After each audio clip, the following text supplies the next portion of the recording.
man, what a pleasure this is to welcome in Luke Maile. All right, now, Luke, I know you're a local guy. Thanks for being with us today, by the way. Really, really appreciate it. Are you still living in Northern Kentucky? No, so I was with, I got drafted by Tampa Bay in 2012, and my wife's from the Northeast. We kind of bounced around for a few years. We lived in Boston.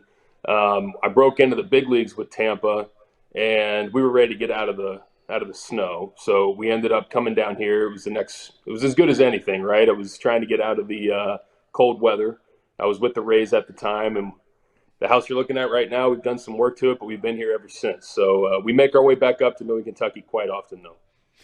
It's an amazing journey for you, Luke, and it's been well documented. I mean, fans really got to know you this year after you signed, roughly this time a year ago, and you went to Covington Catholic, and great player there. Go to the University of Kentucky, great player there, and then you get drafted, and you mentioned about Tampa Bay, but then it takes you 5 years, or 5 different teams. Forgive me.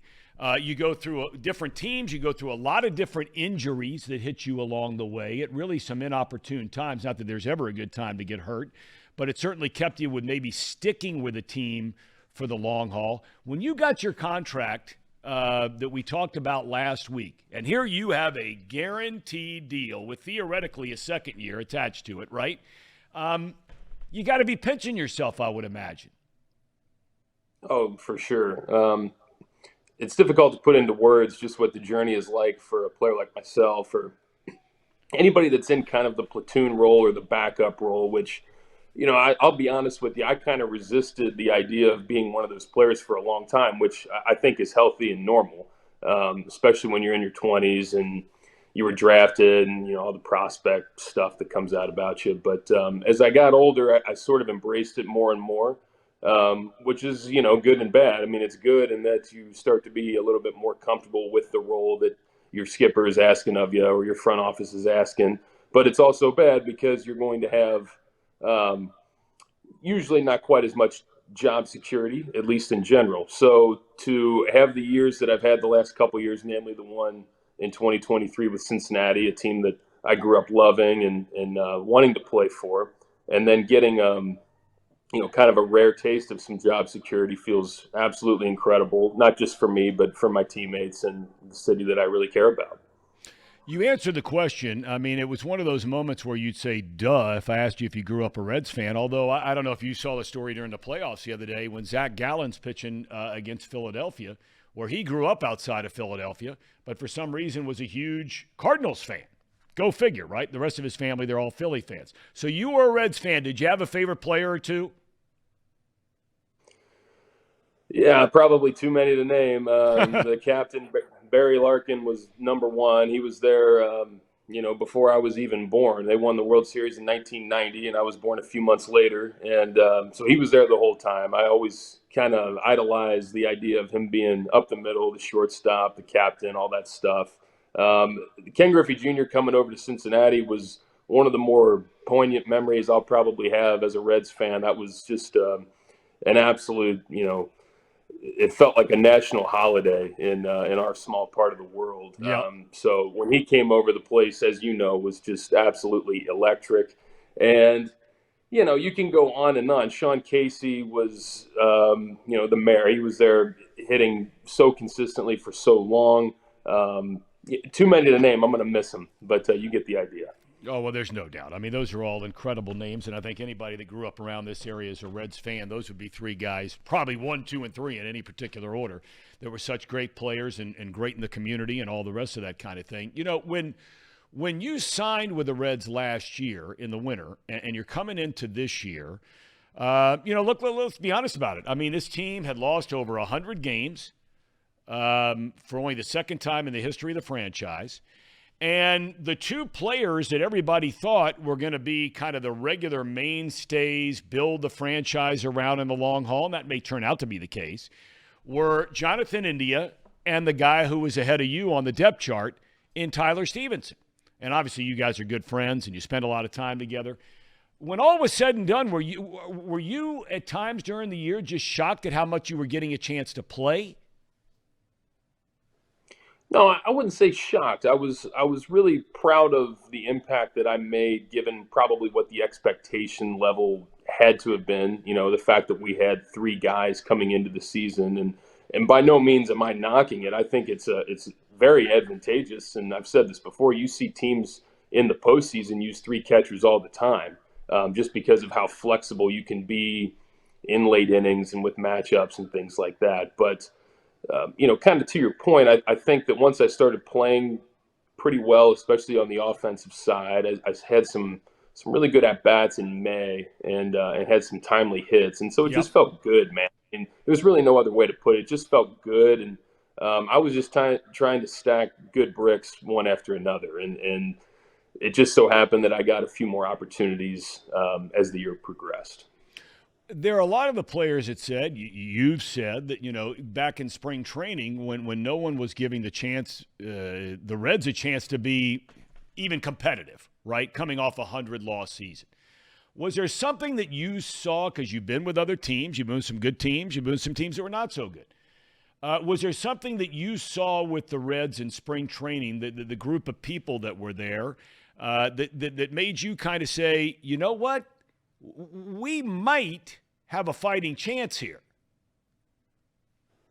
Well, I always feel like any team that I'm going to be on, we're going to have a chance. And Yeah. not to say that about me, but just these are major league players. So no matter where you are, you're always going to have a chance, number one. Now, it's kind of funny, and this is just how goofy the game can be sometimes. I think the number one thing I saw that made me think we would have a chance would be our big three in the rotation. And then you go into a couple months throughout the year, and all three of them are hurt or not pitching as good as their potential probably is or was, or a combination of both. And here we are almost winning the division and at one point crossing over and leading the division. So it's just interesting how the game can work sometimes because the bright spot, if you want to put it, was, not even going as planned, even in that regard. But the other thing that I will mention is speed. I played in Cleveland in 2022, and the way that those guys ran the bases and played hard and played for each other and just tried to keep the line moving offensively. I thought I saw a little bit, actually a lot of bit of that in spring training with the Reds in 23. And so I knew we were going to have a chance to be pretty good offensively, even if we didn't necessarily drive the ball. I had a chance to grow up around the Reds organization. And I mean, heck, I've known Johnny Bench since I was 10 years old. And then later would broadcast the Reds games with him on TV. And when I would go to different functions, whether it was Reds Fest, whether it was the Hall of Fame weekend that they have every other year, I would always stand and just sort of marvel at Bench for all the things he did as a player. And arguably the greatest catcher that ever played the game, all around. 10, 12 gold gloves, MVP, blah, blah, blah. But the thing that always struck me was his incredible relationship with the pitchers on those teams. And even now, 40 years, 50 years later, you get him in a room with Gary Nolan, with Freddie Norman, with all the Jack Billingham, all these guys who were long before your parents were even born. The relationship he still has with them to this day. You clearly had a unique relationship with this Reds pitching staff this year. For you, through the years, is there a 2 or 3 must sort of to-dos in building those relationships as a catcher? I think there for sure are. I'm going to have a hell of a time trying to put them into words, I guess. But and I think the reason for that is it's going to vary. It's going to vary on, number one, what the catcher's personality is, and number two, which individual pitcher you're dealing with. But as you were sitting there talking about John, and you know him far better than I probably ever will, but I did have a chance to talk to him, and the number one thing about him is just the presence. I think that when John walks into a room, even amongst Hall of Famers in the room, and I should say fellow Hall of Famers and old teammates, the Big Red Machine, Johnny just has a presence about him where the voice, the charisma, the way he says things, it all just adds up to that's Johnny Bench. And I think as a catcher, although none of us are ever going to come close to the accolades for at least most of us won't come close to the accolades of Johnny Bench. You can still have that presence about you, and you can still command the respect of your pitching staff. And I think there's a creativity to it. I don't think it's universal, but he certainly has it, and I strive every day to have some semblance of it because I do think it's important.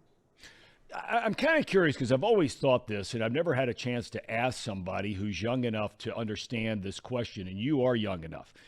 When I watch college baseball, and you played in the powerful SEC, big-time teams, big-time coaches, big-time programs, big-time championships.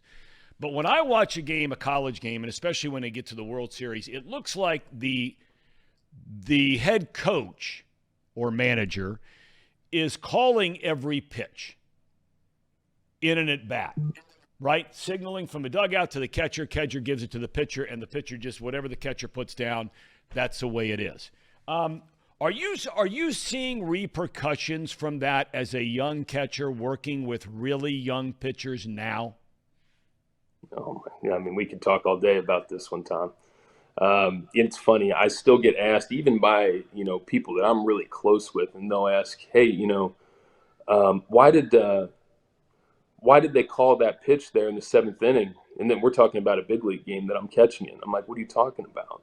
Like, "Well, you were looking in the dugout." I'm like, "Well, yeah, I'm looking in the dugout for run game stuff, but I'm the idiot that called the pitch." They still think that we call pitches even at the major league level. And I've tried to tell people, the last time that I was told what pitch to call was probably even before my junior year of college, because once my junior year of college happened, I got a little bit more free reign to do what I wanted. But anyway, to go back to what you were saying, 100%, I think it hurts. I think catchers have a way of kind of figuring it out a little bit quicker because we're going to be playing closer to every day. But as a starter that goes every 5th or 6th day coming out of college now, I think that the trust factor that could have been learned for 3 years in the college game, 3 or 4 years in the college game, I think takes a little bit longer to get acclimated to with their catcher because there's not that third wheel that's kind of implementing their ideas as well. And I think there's a communication and there's a style that you have to learn as battery mates that it's going to take a little bit more time once you get into pro ball if you've never had it prior to it. So again, that's kind of the basics of it, in my opinion. We could probably go into more, intimate details on what happens and the consequences of it. But yeah, there's a lot to that for sure. Okay. Last couple of things I want to ask you about. And look, everybody's different, but one thing they all are is young, and that's this group of starting pitchers. You knew about Hunter Green before the season started. We knew about Nick Lodolo. We knew about Graham Ashcraft. We did not know so much about Andrew Abbott. I mean, yeah, he'd been really good in the minor leagues, but we hadn't seen him in the big leagues yet. And Williamson, who comes over in a trade. For without asking you each guy specifically, but if there was one thing that each of these guys would able to take from last year into this year, what's the next big step for those guys, do you think? Or young pitchers in general who are getting a chance to compete on a daily basis. And obviously, I'm putting the health issue aside. Good Lord willing, all those guys are back and healthy and they're doing all right. Yeah, I mean, where my mind keeps going when you ask that question is one thing has already been accomplished. And it took me about 6 or 7 years of my career before I had a chance to experience it. And that's they've played in meaningful games, like really meaningful games already. They've had to pitch in games that are tight where we're stretching them out a little bit because our bullpen is, in the position that they're in at the time, for example. And we have to win this game because we're trying to pitch in October, play in October. So for them to be such young players and get a taste of that they're so far ahead of the curve, you have no idea. I think taking their game to the next level in all facets is important, but I think it's a lot of little things. I think it's controlling running game, which, count on a catcher to bring that up first, I guess, but it's important. And it's, if you watch the playoffs that are going on right now, 90 feet means a lot. And, just because it's June on a Tuesday afternoon and not, October under the bright lights doesn't mean that it's less important. So doing little things like that, fielding their position. And then I just think getting used to making pitches when you're tired or when you don't have your best stuff and you're not able to kind of hide. I think in the minor leagues, there's sort of this, well, if I don't get out of it, I'm not scheduled to go back out next inning anyway, so what? Whereas in the majors, it's obviously different than that. So just a lot of little things that add up to some bigger stuff. Did you come up with the nickname America's Team? That was more of a Will Myers thing, I got to tell you. I mean, Okay, Will and all I were right. kind of You've goofing been given about it. credit Yeah, for it. You know that. I know I've been given credit for it. I definitely spread it a little bit more because Will was banged up at the time. But Will, Will said it once. I can't remember exactly when it was, but I just started absolutely dying in the dugout. I was like, that's perfect. So we started kind of saying it together. But I definitely have to give him first dibs on that. I can't take full credit. All right. Well, I just wanted to get that story straight because I've seen where you got credit for it. I thought Jonathan India might have been a part of that whole thing. I didn't know. But they say that that you took over and just had such incredible leadership down in that clubhouse when they needed a guy who's 30-something, to sort of navigate through this whole thing. Because, I mean, man, most of those games the last 2 months of the season, you're looking around at guys who are 21, 22, 23 years old at virtually every position on the entire field. It's amazing how much the game has changed. In 2017, I was with Toronto, and we were on average, we were the oldest on average team in the big leagues. The following year, we were the youngest, just in a matter of a few months. And ever since then, it feels like I have just become a veteran virtually overnight and by default mainly. Last year with Cleveland, I was the oldest position player on the whole playoff roster. It happens so incredibly fast. But to your point about the Reds, it's like you just kind of have gotten used to it. And there's a few teams left that still have quite a bit of veteran presence, but in general, anywhere you go, if you're 30 or over, you kind of feel like you're the outlier. So I just have gotten used to it, I guess. All right, last two things I'm going to ask you. Any rooting interest in the NLCS tonight, Game 7? None whatsoever. Okay. I know a lot of guys on both teams. You know, I really, I will say this: it's cool that they're getting the chance to play that game in Philadelphia, which, as you know, playoffs are always going to be important. But when you play it in a really special city like that has so much passion, I think that's an energy that you can't really match. Okay, last thing. You have to be an armchair quarterback somewhere. What do you think of your Cincinnati Bengals? We talked about their schedule coming up here. I'm assuming you're a fan. Maybe I shouldn't assume that. No, What do no, you think of the Bengals here getting ready for this final 11-game run? Well, you've seen a lot of football in your day. I should probably ask you, but as an armchair quarterback, kind of, and prefacing it with, I haven't seen nearly as many snaps as I probably should have. We've been moving around quite a bit and all that, but I think that Burrow looks healthier from what I can gather. I think their offensive line has blocked a little bit better for him, and those two things pretty much have spelled, the Bengals' success or lack thereof the last couple of years, right? So I think if they can protect Joe, good things almost always happen. They just have too many weapons, and I think the defense is real. I feel like they've played some really good defense. Again, you know better than I do. No, but, you're right. Seeing a couple of highlights, I think the defense is a real defense and probably one of the more underrated parts of the team. See, now what Pat McAfee has in Aaron Rodgers, we're hoping that this show off the bench moving forward down the road, we can catch up more with Luke Maile, and you can be like our guy. So one last question from Molly. She pays $5 in a super chat to know. Luke, would you rather hit a home run or throw out a really good base stealer on the base pass in a tight game?